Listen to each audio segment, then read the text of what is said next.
ल के अरे युट्युब र ट्विटर स्पेस दुवैतिर हुने साथीहरूलाई फेरि एकचोटि स्वागत छ। एआईको बारेमा मैले निकै लामो समयदेखि बोल्दै लेख्दै आएको। त्यो मध्ये सेतोपाटीमा मेरो 2टा लामो पिस प्रकाशित भएको थियो। पहिला कुनै बेला मेरो सबस्ट्याकमा 4-5वटा पुगे जस्तो लाग्छ। अनि त्यो मध्ये 3-4 दिन अगाडि जुन मैले चर्चा गरेँ त्यसको युट्युब भिडियोको तल चाहिँ त्यो एउटा आर्टिकलको the AI hell we are likely heading to भन्नेको मैले लिङ्क पनि राखेको थिएँ।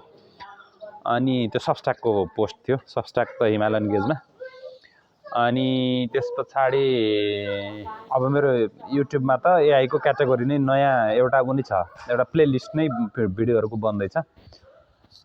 तर आज फेरि अर्जेन्टली केही दिन पछाडि नै यसमा कुरा गरिहाल्नुपर्ने चाहिँ किन भयो भने न्युयोर्क टाइम्समा 1-2 दिन अगाडि एजरा क्लेन भन्ने मान्छेको एउटा स्तम्भ छ। त्यसको मैले यता ट्विटरमा ट्विट गरेको छु।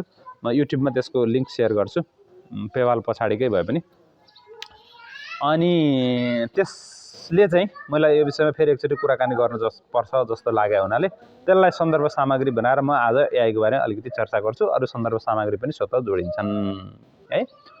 अब खास गरी यो अहिले जुन च्याटबोटहरूको युग चलिरहेको छ, त्यो च्याटबोटहरूमध्ये सबैभन्दा पहिला पब्लिक एटेन्सनमा आउने जुन च्याट जिपिटी भन्ने च्याटबोट थियो, त्यसलाई बनाउने जुन त्यो के अरे ओपनएआई भन्ने कम्पनी हो, त्यसमा पछिल्लो समय चलेको जुन एक किसिमको विद्रोह जस्तो स्याम अल्टम्यानको बर्खास्तगी र उनको पुनर्नियुक्ति, त्यो चरणलाई लिएर चाहिँ एजरा क्लेनले एकदमै सटिक विश्लेषण गरेका छन्। एजरा क्लेनको अलिकति पृष्ठभूमिमा तपाईँहरूलाई भनौँ भने उनी पहिला भक्स मिडियामा काम गर्थे। एजरा क्लेन सो भन्ने नै चलाउँथे। उनको त्यो पोडकास्ट छ एजरा क्लेन सो भन्ने, त्यो भक्समा छँदैखेरि थियो, अहिले न्युयोर्क टाइम्समा छन्। अनि उनले किताबहरू पनि लेखेका छन्। सूचना प्रविधिको बारेमा, यो एआईको बारेमा धेरैजना मान्छेहरूको एकदम लामो लामो इन्टरभ्यू चाहिँ उनले गरेका छन् एजरा क्लेन सोको लागि। त्यसबाहेक बेला बेला स्तम्भ पनि लेख्छन्। अनि त्यो योभन्दा अगाडि जतिखेर इलोन मस्कहरूले त्यो एआईमा 6 महिने पज गर्नुपर्छ भनेर यो थुप्रै मान्छेहरूले ओपन लेटर लेखाएको थिए कति 5-6 महिना अगाडि। 6 महिने पुगेको अरे, 6 महिना पुग्यो भनेर 1 महिना अगाडि कुरा आएको थियो, 6-7 महिना भयो होइन। त्यतिखेर अलिकति फरक धारणा राख्दै उनले आफैले पनि त्यो एआईको बारेमा अलिकति क्रिटिकल्ली हेर्दै गरेका मान्छे हुन् है। अब उनको यो पिसको चाहिँ महत्त्व के छ भने उनले त्यो ओपनएआईमा भएको घटनाक्रमलाई समग्र एआईको विकाससँग जोडेर लेखेका छन् है। त्यो भनेको कस्तो भने एउटा किस्साबाट उनले कुरा सुरु गर्छन् त्यहाँ। त्यो किस्सा म एकचोटि भन्छु, छोटो किस्सा छ। त्यो किन पनि भन्छु भने त्यही किस्साका अनेक भर्सनहरू हामीले एआईको बारेमा मैले जति पनि सन्दर्भ सामग्रीहरू भन्दै आएको छु ती सबैमा त्यही किस्साको कुनै न कुनै भर्सन देखिन्छ। त्यो भनेको के भने अब मान्छेले अहिलेसम्म थुप्रै टुलहरू चाहिँ इनोभेट गर्यो, इन्भेन्ट गर्यो। त्यस पछाडि अब औद्योगिक युग भनेकै मान्छेले नयाँ नयाँ आविष्कार गरेर गरेको, विज्ञानले पहिला विज्ञान भयो, विज्ञानको आधारमा प्रविधि विकास भयो अनि अगाडि बढेको हो। तर एआईको चरणमा चाहिँ के फरक हुँदैछ भने मान्छेले मेसिन बनाउँदैछ, त्यो मेसिन चाहिँ कस्तो छ भने सेल्फ लर्निङ गर्न चाहिँ क्यापेबल छ के, भनेको आफै सिक्नु। त्यसलाई एउटा चरण पछाडि त्यसलाई डाटा बाहिरबाट खुवाइरहनु पर्दैन, बाहिरबाट हामीले सिकाइरहनु पर्दैन, उसले आफै सिक्छ है। अनि तर बनाउने मान्छेले चाहिँ कुन के अरे विश्वासको साथ बनाएको छ भने यसलाई हामीले बनाउने हो, आवश्यक अनुसार चलाउने हो, आवश्यक परेन भने बन्द गर्ने हो भनेर बनाउँछ। तर त्यसको त्यो सेल्फ लर्निङ प्रोपर्टीले गर्दाखेरि त्यसले के गर्न सक्ने भयो भने कुनै चरण यस्तो आउन सक्ने भयो जतिखेर मान्छेले चाहिँ स्विच अफ गर्न खोजेर पनि गर्न नसक्ने भयो। के बेबी ए कोची लिएर जाऊ, उताबाट लिएर जाऊ। अनि त्यस पछाडि त्यो स्विच अफ गर्न खोज्दाखेरि अथवा उसले आफ्नो नियन्त्रणभन्दा बाहिर गयो, आफूले सोचेको भन्दा फरक काम गर्न थाल्यो, अथवा यसको के अरे उपयोगिता सकियो, अब म यसलाई बन्द गर्छु भन्दाखेरि चाहिँ बन्द गर्न नसक्ने खालको चाहिँ एआई बन्यो भने के होला भनेर यो चाहिँ केही समय अगाडि साइन्स फिक्सनको मात्रै यो कुराकानी थियो। अनि तर त्यसको एउटा उदाहरण चाहिँ त्यो मेगन भन्ने फिल्म मैले अस्ति पनि चर्चा गरेको थिएँ, कतिजनाले हेर्नुभयो थाहा छैन। मेगनमा के हुन्छ भने एउटा बच्चाले सानै उमेरमा बाबुआमा गुमाए पछाडि उसको चाहिँ एउटा ह्युमनोइड रोबोट ऊ जस्तै देखिने एउटा बच्ची जस्तो रोबोट बच्ची भनौँ न, उसलाई बिल्ड गर्छ एउटा कम्पनीले। अनि उसले चाहिँ एकदम राम्रो कम्पनी गर्न उसको साथी दोस्ती जस्तो कि अब मान्छे साथी भन्दा पनि राम्रो त्यसले काम गर्छ। हजुर ल जाऊ खेल। अनि त्यस पछाडि सुरुमा के हुन्छ भने त्यसलाई त्यो के अरे बच्ची जस्तो रोबोट हो, त्यसलाई के अरे अन हो भन्यो अन हुन्छ, के अरे ओरल्ली के अरे भर्बल्ली अर्डर दियो भने स्विच अफ भनेपछि अनि ठ्याक्क बन्द हुन्छ के। अनि तर पछि हुँदै जाँदाखेरि चाहिँ त्यो उसको बच्चाको र त्यो रोबोटको यति धेरै एट्याचमेन्ट हुन्छ, एकदमै यति इन्टिमेट हुन्छ कि अनि त्यसलाई चाहिँ सेपरेट गर्न लगभग असम्भव हुन्छ। अनि यो भएन भने म बाँच्न सक्दिनँ भन्नेसम्म पुग्छ जस्तो लाग्छ। त्यो डायलग मैले ठ्याक्कै बिर्सेँ। त्यस पछाडि चाहिँ के हुन्छ भने त्यसले त्यो सेल्फ लर्निङ गर्दै गर्दै जाँदाखेरि चाहिँ के हुन्छ भने स्विच अफ भन्दाखेरि चाहिँ त्यो स्विच अफ हुनै मान्दैन कि। त्यही त के खत्रै डायलग छ कि त्यो रोबोटको त्यहाँनिर, मैले त्यो पनि बिर्सिसकेँ होइन। स्विच अफ भन्दाखेरि सर्ट अप भन्छ क्या अरे, त्यस्तो गर्छ। अनि त्यो चाहिँ अब पहिला साइन्स फिक्सन हुँदै हुँदै अब बिस्तारै बिस्तारै त्यो रियालिटीको नजिक पुग्दै गरेको कुरा भयो। त्यसको मैले तपाईँहरूलाई अनुकूल भन्ने फिल्म मैले कति 50 ठाउँमा रेकमेन्ड गरिसकेँ होला, सबैतिर गरेर। अहिले अनुकूल भन्ने सर्ट फिल्म, त्यसको अहिलेसम्म तपाईँले हेर्नु भएको छ भने त्यसको अलिकति स्पोइलर म भन्छु। त्यसको पनि एउटा पार्ट के छ भने, मैले यो भने पनि त्यो फिल्म हेर्न तपाईँहरूको आनन्द कति पनि कम हुँदैन, आनन्द पनि ऊ पनि त्यसको इन्फर्मेसनल भ्यालु पनि। त्यसमा पनि के हुन्छ भने त्यो अनुकूल नामको एउटा रोबोट लिएर आउँछ एउटा मान्छेले घरेलु कामको लागि। अनि उसको भाइले चाहिँ रोबोटको कारणले जागिर गुमाएको हुन्छ होइन। अनि त्यस पछाडि भाइ आएको बेलामा उसको र रोबोटको पर्छ त्यहाँनिर, भन्दा पनि उसलाई हार्म गर्न खोज्छ। अनि त्यो रोबोटको चाहिँ के हुन्छ भने अनि रोबोटलाई गीताको बारेमा पढाउँछ क्या त्यो उसले, त्यो रोबोटको साउजी जो हो उसले गीताको बारेमा पढाउँछ। अनि त्यस पछाडि जुन गीताले भन्छ नि के अरे कोही पनि मान्छेले गर्दैन आफै हुन्छ भन्ने किसिमको छ नि। हामी सबै चाहिँ के हौँ भन्दा हामी माध्यम मात्रै हौँ, हामी मात्र हौँ, हामीले गर्ने होइन भन्ने किसिमको गीताको लेसन उसले पढाउँछ होइन। अनि त्यस पछाडि उसको आफै सेल्फ लर्निङ पनि हुन्छ। अनि त्यस पछाडि त्यो रोबोटको डिजाइनमा चाहिँ के हुन्छ भने उसले चाहिँ मान्छेलाई हार्म गर्न नपाउने, मान्छेलाई रोबोटले हार्म गर्न चोटपटक पुरा हुन नपाउने। तर त्यसको एउटा मात्रै एक्सेप्सन के हुन्छ भने उसलाई आफूलाई चाहिँ थ्रेट भयो भने अनि उसले आफ्नो डिफेन्स गर्न पाउने भन्ने चाहिँ हुन्छ है। अनि त्यस पछाडि अनि त्यो उसले चाहिँ गीता लगायत बाँकी सबै कुराबाट त्यो आफ्नो इनबिल्ट फिचरमा गीता लगायतको कुराहरू जोडेर चाहिँ अनि उसले फाइनल्ली के गर्छ भने त्यो उसमा जो त्यो उसित फाइट गर्ने अथवा उसलाई के अरे क्षति पुर्याउन खोज्ने त्यो उसको भाइ हो, उसको साउको भाइ। अनि उसलाई चाहिँ उसको हत्या गरिदिन्छ क्या। हत्या कसरी गर्छ भने एमआईसित मिमिक गरिदिन्छ। एमआई भनेको मायोकार्डियल इन्फेक्सन, के अरे हार्ट एट्याक भन्छ नि, त्यो हार्ट एट्याक जस्तो देखाएर त्यो चाहिँ नपक्रिने गरिकन उसले त्यसको हत्या गरिदिन्छ होइन। अनि त्यहाँनिर पनि यो क्यानट बी स्विच अफ भनेको स्विच अफ गर्न नसकिने ऊ भनेर चाहिँ गर्छन्। अब फर्क्यौँ ओपन एआईको ड्रामासित एजरा क्लेन्सले यसलाई चाहिँ कसरी रिलेट गर्छन् भने तपाईँ हामीलाई पनि यो कुरालाई अलिकति सही पर्सपेक्टिभमा राखेर बुझ्न त्यसले एकदम धेरै राम्रो मद्दत गर्छ जस्तो मलाई लाग्छ है। ओपन एआईमा के भयो अहिलेसम्म बुझ्दाखेरि भने ओपन एआई भनेर जसले त्यो च्याटबोट निकाले त्यो मेनली त एउटा नन प्रफिट कम्पनी हो है। ओपन एआई सुरु भएको वास्तवमा नन प्रफिटबाटै हो।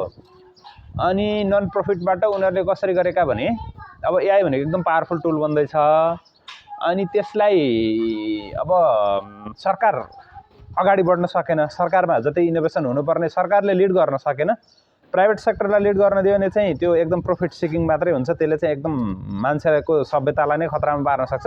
त्यसो हुँदा हामी चाहिँ नन प्रफिट एकदम ह्युम्यानिटीको एकदम अप्टिमम बेनिफिट त्यसले गर्दा हुन्छ त्यो हुने गरी भनेर त्यस्तो मिसन भिजन बनाएर त्यसलाई चाहिँ ओपन एआई त्यसरी सुरु भएको थियो। ओपन एआई सुरु हुने बेला त्यहाँ इलन मस्क लगायतका मान्छेहरू पनि थिए, पछि के भएर उनले छोडे, साम अल्टमैन त्यसको डिफेक्टो लिडर भयो, त्यस्तै भयो। तर ओपन एआई नन प्रफिट सुरु भएपछि के भयो भने रिसोर्स एकदम धेरै लाग्ने भयो, अरबौँ अरब डलर खर्च चाहिने भयो। अनि नन प्रफिटको सुरुमा जो मान्छेले पैसा उठाएका थिए अनि उनीहरूले त धेरै पैसा हाल्न सक्ने भएनन्, नगरेपछि उनीहरू फर प्रफिटमा जाने बाध्यता भयो। त्यस पछाडि उनीहरूले ओपनएआईको चाहिँ एउटा फर प्रॉफिट आर्म बनाए। अनि त्यो कस्तो भने तर व्यवस्था कस्तो गर्यो भने त्यो फर प्रॉफिटलाई चाहिँ कम्प्लिटली नन प्रॉफिटले कन्ट्रोल गर्ने अनि त्यसले गर्दाखेरि अल्टिमेट कन्ट्रोल भनेको चाहिँ त्यो नन प्रॉफिटमा हुने अनि त्यसले गर्दा त्यसको मिसनमा अनि जुन खास गरी त्यो बोर्डलाई चाहिँ एकदम पावरफुल बनाएको रहेछ। जसरी उनीहरूले सामान्यपनलाई हटाए त्यो गर्न सक्ने गरिकन त्यसरी पावरफुल बोर्ड बनाए है। तर के भयो कालान्तरमा त अब यो चाहिँ यो के अरे अफ स्विच चाहिँ हट्ने अथवा अफ स्विच नहुने यस्तो डेभलपमेन्टमा भन्ने कुरा चाहिँ कहाँबाट आउँछ भने कालान्तरमा के भइदियो भने के अरे यो माइक्रोसफ्ट भनेको संसारकै धनी कम्पनीहरूमध्ये जुन एउटा पर्छ उसले चाहिँ $14 बिलियन पुऱ्याइसकेको छ त्यहाँ इन्भेस्टमेन्ट ओपनएआईको फर प्रॉफिट आर्ममा है। अब ओपनएआईको मेन कम्पनी नन प्रॉफिट छ तर यता चाहिँ त्यो प्रोडक्टहरू जसले चाहिँ मेनली खपत गर्ने हो उ त पुरै फर प्रॉफिट छ। अनि त्यो भएपछि चाहिँ बिस्तारै बिस्तारै के हुने भयो भने नन प्रॉफिटले चाहिँ फर प्रॉफिटलाई डिक्टेट गर्नुपर्ने गभर्न गर्नुपर्नेमा चाहिँ सबै कुरा फर प्रॉफिटको पछाडि पछाडि लाग्यो है। मैले अहिलेसम्म बुझेसम्म एजरा क्लेनले अहिलेसम्म बुझेसम्म के भयो भने त्यो स्याम अल्टमनलाई निकाल्ने जो बोर्ड मेम्बरहरूले उनीहरूले काम गरे उनीहरूले चाहिँ जुन त्यो फाउन्डिङ मिसन हो हामीले चाहिँ मानव जातिको हितको लागि मात्रै एआई डेभलप गर्नुपर्ने यिनीहरू धेरै व्यापार केन्द्रित भए भने यसमा हाम्रो नेपालको मेडिकल एजुकेसनको नाफाखोरीसित पनि त्यो जोडिन्छ क्या। मेडिकल एजुकेसन र हेल्थ सेक्टर सबै चाहिँ मान्छेको सेवाको लागि हुनुपर्ने व्यापारको लागि हुँदा कुरो बिग्रियो भन्छौँ नि हामीले त्यहाँ पनि कुरा त्यस्तै हो। अनि त्यो भएपछि स्याम अल्टमनले जुन दिशामा डोरायो त्यो दिशा चाहिँ एकदमै खतम भयो। अब हामी जेको लागि भनेको हामीले त्यो काम गर्न हाम्रो कर्तव्य भनेको यसलाई गलत दिशामा जान नदिने अब रोक्नुपर्छ भने उनीहरू बोर्ड बसे उसलाई चाहिँ किक आउट गरिदिए। अब हेर्नुहोस् त्यो के अरे अफ गर्ने स्विच नहुने भनेको के हो भने उसलाई त्यहाँबाट निकाल्दा बित्तिकै माइक्रोसफ्ट जसले चाहिँ $14 बिलियन इन्भेस्ट गरेको छ ओपनएआईमा उसले के भन्यो भने स्याम अल्टमन लगायत उसको सिङ्गो टिमलाई लिएर चाहिँ म अर्को इनोभेसन डिभिजन बनाउँछु माइक्रोसफ्टले फर प्रॉफिट भनेर। त्यो ओपनएआईको फर प्रॉफिट हामीले अहिले जे गर्दै थियो स्याम अल्टमनहरूले जे गर्दै थिए त्यही कुरा त्योभन्दा अझ इन्टेन्सिटी अझ चाहिँ फ्री तरिकाले गर्ने गरी उसले बनाउँछु भनेर भनिदियो। उनीहरू उता जाने जस्तो स्योर भयो र कतिसम्म भएछ भने मैले अस्ति योभन्दा अघिल्लो भिडियोमा इलियन स्टस्टर के कसको नाम भनेको थिएँ त्यो मान्छेको मैले टेड टकको कुरा गरेको थिएँ एजीआईमा। ऊ भनेको ओपनएआईको को फाउन्डर रहेछ र अनि त्यसमा अहिले सम्भवतः बोर्ड मेम्बर पनि हो क्यारे। अनि त्यतिखेर स्याम अल्टमनलाई निकाल्ने प्रक्रियामा ऊ संलग्न मात्रै नभएको भएर अनि स्याम अल्टमनलाई कम्युनिकेट गर्ने मान्छे पनि उही रहेछ कि तिमीलाई ओपनएआईले निकालिदिएको छ भनेर। तर पासा यसरी पल्ट्यो खास गरी उनीहरू चाहिँ त्यो के अरे माइक्रोसफ्टतिर जाने र अब चाहिँ यो जसको नाफा जसको शक्ति उसको भक्ति जसको नाफा उसैको पछाडि सबै लाग्ने अब चाहिँ यो मानवताको हित यो सबै चाहिँ वायात कुराहरू हुन् भन्ने जस्तो जुन बिस्तारै डेभलप हुन खोज्यो ऊ माइक्रोसफ्टतिर जाने भनेपछि अनि उसले फेरि ओपनएआईको बाँकी अरू कति 90% इम्प्लोयरसित मिलेर स्याम अल्टमन भएन भने हामी छोडिदिन्छौँ भनेर ओपन लेटरमा पछि फेरि ऊ पनि सहभागी भयो भनेर यसरी त्यो केही दिनमा पासा पल्ट्यो है। अनि यसमा एजरा क्लेन सोले चाहिँ अर्को एउटा पोइन्ट के पनि एड गर्छन् भने जस्तो कि ओपनएआई एक किसिमले बन्यो त्यसले गर्दा उसले आफूले ब्रेक हान्न सक्ने भयो ब्रेक हान्न सक्ने गरी त्यसको संरचना बनेको थियो। तर जतिखेर त्यो नाटक चलिरहेको थियो त्यही बेलामा फेरि अरू त नाम लिनुपर्दा मुख्य ठुल्ठुलो भनेको एउटा मेटाको नाम मैले बिर्सेँ के छ च्याटबोटको त्यस पछाडि उसको गुगलको बाड हो क्यारे। त्यस पछाडि अर्को एन्थ्रोपिक भन्ने एउटा छ अनि मिडजर्नी पनि अर्को एउटा कुनै कम्पनीको यस्ता चाहिँ थुप्रै एलएलएम मोडलहरू चाहिँ धमाधम कम्पिट गरि नै राखेका थिए। अब के अरे अब ओपनएआईले पनि कसरी सोच्ने भयो भने हामी जाने जङ्गल हेर सर अनि त्यसले गर्दाखेरि चाहिँ के हुने भयो भने यदि ओपनएआईले ब्रेक हान्यो भने पनि अरूले ब्रेक नहान्ने भए। अब त यो jenny is out of the bottle भने जस्तो भयो के जुन एआईको वर्स्ट केस सिनेरियो यो जसले जे मन लाग्यो त्यस्तै डेभलप गर्ने कसैले बायोलोजिकल वेपन बनाउन मन लाग्यो भने त्यसले बनाउन सक्ने अनि कसैले ब्याङ्क ह्याकिङ गर्ने टुल बनाएर उ गर्न सक्ने भने त्यो ब्याङ्क ह्याकिङ गर्न सक्ने कसैले फाइनेन्सियल सिस्टमलाई कोल्याप्स बनाउने मेकानिजम बनाउन सक्यो भने सिङ्गो विश्वको फाइनेन्सियल सिस्टमलाई कोल्याप्स बनाउन सक्ने त्यो जति पनि यसको चाहिँ खराबीहरू छन् त्यो हुन नसक्ने सेफगार्ड बनाएर मात्रै अगाडि बढौँ भन्ने जो छन् तिनीहरू चाहिँ यसै पनि हार्ने भयो यसै पनि हार्ने भयो किनभने OpenAI ले कन्ट्रोल गर्यो भने अरूले खोल्ने भए अमेरिकामा भएको OpenAI लगायत अमेरिकामा हेडक्वार्टर भएको सबै देशहरूले त्यसलाई कन्ट्रोल गर्यो भने अर्को देशले बनाउने भयो है। अब यो चाहिँ रेस टु द बटम भन्ने जस्तो भइसक्यो। जस्तो कि यो पछिल्लो समयको अर्को डेभलपमेन्ट के भइसकेको रहेछ भने यो EU र बेलायतले चाहिँ अरूले नगरे पनि हामी त यसलाई राम्रो रेगुलेट गर्छौँ भने पहिलेदेखि भन्दै आएका थिए। मैले भनेको थिएँ AI सेफ्टी समिट पनि बेलायतमा भएको थियो। तर पछिल्लो समयमा के भएछ भने त्यसबाट बेलायत पछाडि हटिसक्यो। किनभने त्यो गर्यो भने चाहिँ त्यो प्रो इनोभेसन एप्रोच भएका देशतिर जान्छन् मान्छेहरू, त्यो कथित इनोभेसन भनौँ न, त्यो भनेको हजार्डस इनोभेसन भनौँ, त्यतापट्टि सबै त्यता जान्छन्। अनि त्यो पैसा कमाउने कामबाट चाहिँ हामी पछाडि पर्छौँ भनेर ऊ पछाडि हटो। अब EU भनेको यस्तो विषयमा अलि राम्रो रेगुलेसन बनाउने इम्प्लिमेन्ट गर्ने भनेर अहिलेसम्म चिनिन्थ्यो। तर 3टा देशले त्यसमा अब्जेक्सन जनाएको कारणले त्यो अगाडि बढाएको छैन भनेर त एजरा क्लेनको पिसमै छ क्यारे। जर्मनी, इटली र अर्को कुनै एउटा देश छ भनेको चाहिँ यो ग्लोबल्ली कस्तो भयो भने हामीले सुरुमा चाहिँ त्यो अफ स्विच नहुने अल्गोरिदम बन्ने भनेर भन्थ्यौँ नि, त्यसको एउटा भर्सन त अहिले भइ नै सक्यो। AI को समग्र विकासलाई हेर्ने हो भने अहिले अब कहीँनिरबाट पनि त्यो एकदम तपाईहरुले याद गर्नुभयो भने मैले यसको लामो चर्चा पहिला गराएको छु। मेरो त्यो the AI hell we are likely heading to भन्ने त्यसको लिङ्कहरू छ। युवल नोआ हरारी, नोम चोम्स्की लगायतका मान्छेहरूले, अनि अर्को एकजना म कसलाई कोट गराएको थिएँ, एलिएजर युडकास्की त मैले अस्ति कुरा गरिहालेँ। अनि यी सबै मान्छेहरूले जे खराब गर्न सक्छ भनेर भनेका छन्, त्यसलाई चाहिँ पहिला एउटा रेगुलेटरी फ्रेमवर्क बनाऊ अनि त्यसको आधारमा मात्रै गरौँ भन्नेमा पनि ग्लोबल उ छैन है। अनि त्यो ग्लोबल एग्रिमेन्ट जस्तो छैन है। अनि त्यसले गर्दाखेरि चाहिँ यो एकदमै त्यो डेभलपमेन्ट अगाडि अगाडि रेगुलेसन पछाडि कहाँ हो कहाँ, उही हाम्रो नेपालको मेडिकल एजुकेसन जस्तो हुने भयो हैन। अब यसमा अन्तिममा चाहिँ हामी नेपालमा खास किन चिन्ता गर्ने भन्ने गरेर म आजको कुरा टुङ्गाउँछु हैन। नेपालले चिन्ता गर्नुपर्ने, एक त ग्लोबली संसारका सबै देशले चिन्ता गर्नुपर्ने कुरा, त्यही भएर चिन्ता गर्ने, त्यसमा कुनै डाउट नै छैन। यसले चाहिँ अब हामी त इनोभेसनमा पछाडि भए पनि त्यसको प्रभावबाट हामी पछाडि पर्दैनौँ हैन। दोस्रो महत्त्वपूर्ण कुरा चाहिँ मलाई के जस्तो लाग्छ भने हाम्रो जुन एकदम जायन्ट एक्सपेरिमेन्टहरू भएको छन् हाम्रो उत्तर र दक्षिणमा, चीनमा अथोरिटेरियन सिस्टमको के अरे अधिनायकवादीबाट सर्वसत्तावादी, अथोरिटेरियनबाट टोटलिटेरियन बन्ने दिशामा चीन निरन्तर चलिरहेको छ सी जिनपिङको अन्तर्गत हैन। त्यो भनेको झन्डै झन्डै उत्तर कोरिया जस्तो बन्ने दिशामा उनीहरू गइरहेका छन्। अनि भारत भनेको कन्ट्रोल डेमोक्रेसीतिर गइरहेछ, त्यो भनेको अब त्यो क्वाजी अथोरिटेरियन भनौँ न त्यस्तै। अबको चुनाव पनि नरेन्द्र मोदीले जित्यो भने इन्डिया पनि एकदम चुनाव आवधिक चुनाव हुने, त्यसबाहेक बाँकी सबै हिसाबले अधिनायकवादी बन्नेतिर इन्डिया गइरहेको छ। अब यस्तो देशमा चाहिँ AI को जोखिम के छ भन्ने चाहिँ म तपाईहरुलाई फेरि एकचोटि चीनमा फर्काउँछु। चाइनामा सोशल क्रेडिट सिस्टम भन्ने आएको छ क्या। त्यो सोशल क्रेडिट सिस्टम यिनीहरूले पहिला पाइलटिङ सिन्ज्याङमा गरे हो उइगर पपुलेसनमा, अनि त्यस पछाडि अहिले देशव्यापी गर्ने प्रयास गरिरहेको छ है। त्यो भनेको के भने पुलिसले गएर फिजिकल्ली लिने डाटादेखि लिएर मान्छेको स्मार्टफोनले लिने सबै डाटाहरू गरेर 24 घण्टा जस्तो सबै मान्छेलाई सर्वेल गरेर, अनि त्यस पछाडि ठ्याक्कै यो हाम्रो यसको एउटा राम्रो एनालोजी चाहिँ ब्रोइलर कुखुरा जस्तो भनौँ न, जस्तो कुखुराकै तुलना गर्यो भने नि लोकल कुखुरा र ब्रोइलर कुखुरा तुलना गर्यो भने एउटा खोरभित्र बस्ने, जतिखेर दिन्छ त्यतिखेर खाने अनि हुर्किने, अनि बच्चा त उत्पादन गर्न पनि सक्दैन ब्रोइलरले त आफै, अब लेयर हो भने त्यसले बसेर खुरखुरु अन्डा दिने, अनि त्यो टोटल्ली कन्ट्रोल्ड एक्जिस्टेन्स हुन्छ नि, त्यस्तै बनाउने अभ्यास चाहिँ एकदमै एडभान्स बनाइसकेको छ चाइनाले सिन्ज्याङमा।